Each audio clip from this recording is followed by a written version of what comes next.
Oi, turma. Meu nome é Deuzedina. Eu sou mestranda do Programa de Pós-Graduação em Ciências Biológicas aqui da UFJF, em Imunologia e Doenças Infecto-Parasitárias, sob orientação da professora Flávia de Paoli. E hoje eu tô aqui para falar com vocês um pouco sobre tecido cartilaginoso. Espero que vocês gostem. Nessa aula sobre tecido cartilaginoso, vamos ver as características gerais do tecido cartilaginoso, bem como fazer a classificação do tecido cartilaginoso e estudar as características histológicas dos três tipos de tecidos cartilaginosos. O tecido cartilaginoso é uma forma especializada de tecido conjuntivo de consistência rígida, desempenha a função de suporte de tecidos moles, reveste superfícies articulares, onde absorve choques e facilita o deslizamento dos ossos nas articulações. A cartilagem é essencial para a formação e crescimento do osso longo na vida intrauterina e depois do nascimento. Contém células, os condrócitos, e abundante material extracelular que constitui o que chamamos de matriz. A cavidade da matriz é ocupada pelos condrócitos e são chamadas de lacunas. Uma lacuna pode conter um ou mais condrócitos, constituindo os grupos chamados isógenos. Esse tecido apresenta ausência de vasos sanguíneos, ausência de vasos linfáticos e ausência de nervos. Como dito anteriormente, o tecido cartilaginoso é uma forma especializada de tecido conjuntivo. Só para a gente relembrar, estruturalmente, o tecido conjuntivo ele vai possuir três componentes principais, que são as células, as fibras e a substância fundamental. Vai ser a variação na qualidade e na quantidade desses componentes que vai definir os diferentes tipos de conjuntivo, onde temos inserido o tecido cartilaginoso. De acordo com seus constituintes, o tecido cartilaginoso é dividido em cartilagem hialina, cartilagem elástica e cartilagem fibrosa, que também pode ser chamada de fibrocartilagem. A chamada matriz extracelular é formada por fibrilas de colágeno tipo 2 associadas ao ácido hialurônico, além de proteoglicanas, que são glicosaminoglicanas associadas a um bastão proteico e glicoproteínas. O alto conteúdo de água de solvatação das moléculas de glicosaminoglicanas atua como um sistema de absorção de choques mecânicos de grande significado funcional, principalmente nas cartilagens articulares. Outro importante componente é a glicoproteína estrutural condronectina. A condronectina é uma macromolécula com sítio de ligação para condrócitos e fibrilas de colágeno tipo 2, além de glicosaminoglicanas. Essa macromolécula é importante, pois participa da associação do arcabouço macromolecular da matriz com os condrócitos. As glicosaminoglicanas são polímeros lineares formados por unidades repetidas de sacarídicas que se ligam a um eixo proteico formando a molécula de proteoglicano. Essa molécula que vemos na figura A é uma estrutura tridimensional que pode ser imaginada como uma escova de limpar-tubo, na qual a haste representa o eixo proteico e as cerdas representam a cadeia de glicosaminoglicano. Na figura B, observamos a glicoproteína de adesão condronectina, associada a glicosaminoglicanos. As glicoproteínas de adesão são moléculas de proteínas globulares, as quais se associam covalentemente aos glicosaminoglicanos. São proteínas não filamentosas que atuam como mediadores na interação entre a célula e a matriz. Na periferia da cartilagem hialina, observamos os condroblastos, que são células jovens com alto poder de síntese, apresentam forma alongada e sintetizam os elementos da cartilagem. Os condroblastos são células secretoras de colágeno, principalmente do tipo 2, e de substância fundamental, formada por proteoglicanas, glicosaminoglicanas e as glicoproteínas de adesão, como a condronectina. Mais profundamente, encontramos os condrócitos, que são arredondados e aparecem em grupos de até 8 células, chamados de grupos isógenos, porque são células que são originadas de um único condrócito. Os nutrientes trazidos pelo sangue atravessam o pericôndrio, penetram na matriz da cartilagem e vão até os condrócitos mais profundos. Isso ocorre por difusão, através da água de solvatação e o mobiliamento promovido pelas forças de compreensão e descompressão exercidas sobre a cartilagem. A falta de capilares sanguíneos limita a espessura máxima das cartilagens. É também importante ressaltar que o funcionamento dos condrócitos vai depender de um balanço hormonal adequado. Todas as cartilagens hialinas, exceto as cartilagens articulares, são envolvidas por uma camada de tecido conjuntivo denso na sua maior parte, denominado pericôndrio. Além de ser uma fonte de novos condrócitos para o crescimento, o pericôndrio é responsável pela nutrição, oxigenação e eliminação dos refugos metabólicos da cartilagem, porque nela está localizada vasos sanguíneos e linfáticos inexistentes no tecido cartilaginoso.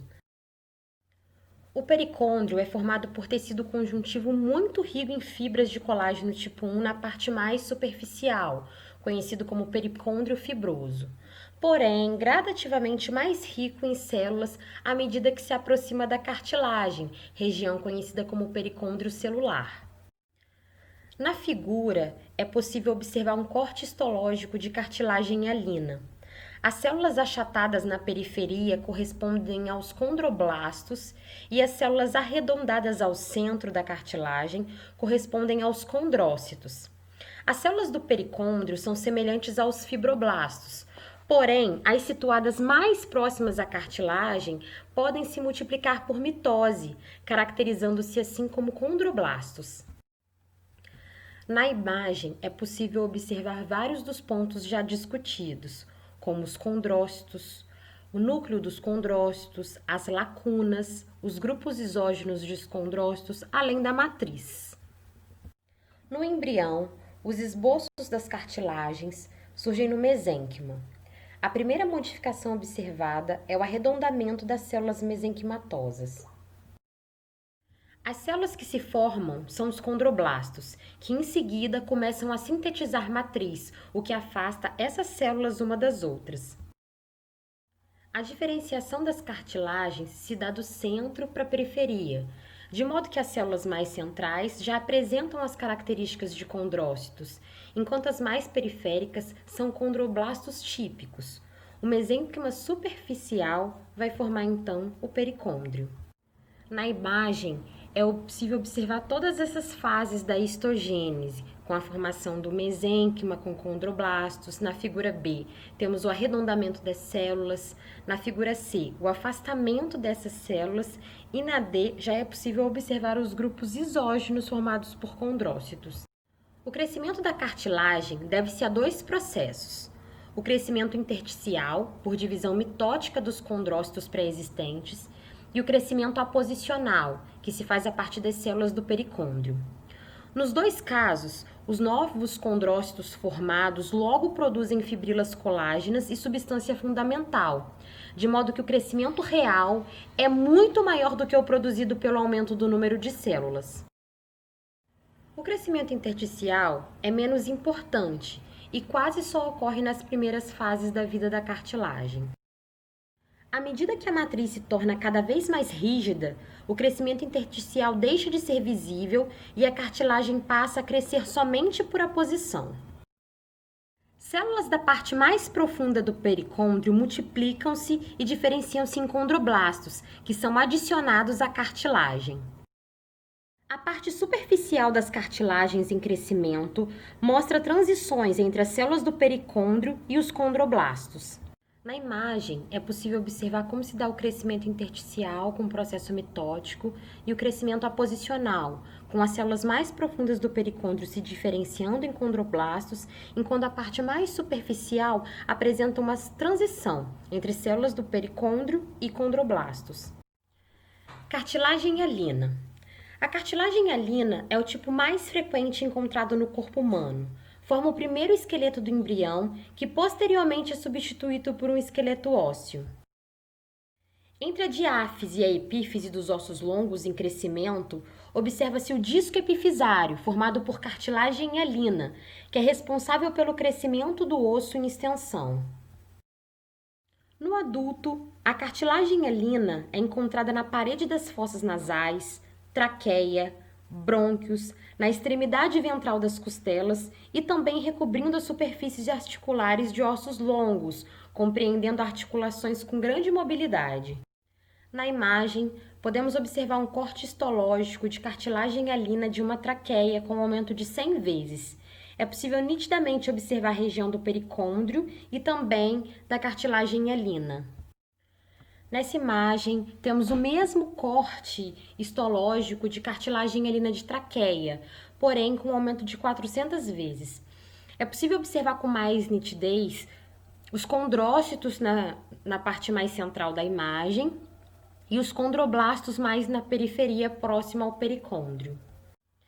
Aqui, também nessa imagem de cartilagem hialina de traqueia, num aumento de 400 vezes, é possível observar condrócitos isolados e os grupos isógenos, que são informados por condrócitos em grupos de até 8 células. Cartilagem elástica. A cartilagem elástica é encontrada na orelha externa e interna, epiglote e também forma a cartilagem cuneiforme da laringe. É constituída de fibrilas de colágeno tipo 2, fibras elásticas e substância fundamental, formada por proteoglicanas, glicosaminoglicanas e glicoproteínas de adesão, como a condronectina. Sua principal função é a de sustentabilidade e flexibilidade. Vale ressaltar que a cartilagem elástica apresenta pericôndrio e cresce principalmente por aposição. A imagem mostra um corte histológico de cartilagem elástica presente na orelha num aumento de 40 vezes, onde a gente pode identificar o pericôndrio e a cartilagem elástica. Aqui temos o mesmo corte histológico de cartilagem elástica de orelha, porém num aumento de 100 vezes. Bem na periferia, próximo ao pericôndrio, é possível observar os condroblastos e na região mais central, os condrócitos. Na mesma imagem, porém com um aumento de 400 vezes, é possível observar entre os condrócitos as fibras elásticas, que são características desse tipo de cartilagem. Cartilagem fibrosa ou fibrocartilagem. A cartilagem fibrosa é encontrada em discos intervertebrais, sínfise púbica, articulação temporomandibular, em tendões e ligamentos na inserção de músculos. Essa cartilagem está sempre associada com tecido conjuntivo denso e apresenta acidofilia por conter grande quantidade de fibras colágenas do tipo 1 e apresenta pouca matriz extracelular. As numerosas fibras de colágeno constituem feixes que seguem uma orientação aparentemente regular entre os condrócitos ou um arranjo paralelo ao longo do condrócito em fileiras. Essa orientação é influenciada pelas forças que atuam sobre a fibrocartilagem. Suas principais funções estão relacionadas à sustentação e resistência. É importante lembrar que na cartilagem fibrosa não existe pericôndrio, sendo assim, sua nutrição é feita pelo líquido sinovial. A imagem mostra um corte histológico de fibrocartilagem de menisco num aumento de 400 vezes. Na imagem, é possível observar as fibras colágenas seguindo uma orientação aparentemente irregular entre os condrócitos. Uma importante estrutura formada pelas cartilagens fibrosas são os discos intervertebrais, que são estruturas fibrocartilaginosas localizadas entre os corpos das vértebras. Tem a função de promover a união, alinhamento e certa mobilidade às vértebras vizinhas, como também absorve as forças de tração muscular, gravidade e carga, que de outro modo tenderiam a esmagar uma vértebra contra a outra. Cada disco intervertebral é constituído por uma porção periférica, chamada de anel fibroso e formada por fibrocartilagem, e uma porção central, o núcleo pulposo, formado por células arredondadas dispersas no líquido composto por ácido hialurônico. Nas duas imagens, podemos ver diferentes ângulos dos discos intervertebrais. É possível observar os discos, bem como o corpo da vértebra, a localização do núcleo pulposo e também do anel fibroso, bem como a disposição das fibras colágenas ao redor do disco intervertebral. Nessas próximas imagens temos outros cortes mostrando melhor os discos intervertebrais e enfatizando o anel fibroso e o núcleo pulposo. Articulação temporomandibular. A articulação temporomandibular que podemos ver nas imagens é um ótimo outro tipo de exemplo de região onde podemos encontrar tecido fibrocartilaginoso, com destaque para o disco articular, que exerce função de prolongar nossa mandíbula durante os movimentos. Os discos intervertebrais desgastam-se devido ao tempo e o seu uso repetitivo inadequado. Surge então a degeneração discal com desidratação discal, o que facilita a formação de deformações discais diversas por comprometimento de sua matriz, envelhecimento celular e formação de substâncias inflamatórias diversas. A mais conhecida, embora menos comum, é a hérnia de disco, também conhecida como hérnia discal. Ou seja, parte do seu núcleo sai da posição normal, atravessa uma fissura discal formada, podendo ou não comprimir uma raiz nervosa única em geral, ou mais raízes nervosas que atravessam o canal vertebral. O problema é mais frequente nas regiões lombar baixa e cervical baixa, por serem áreas mais expostas ao movimento e são submetidas ao maior torque.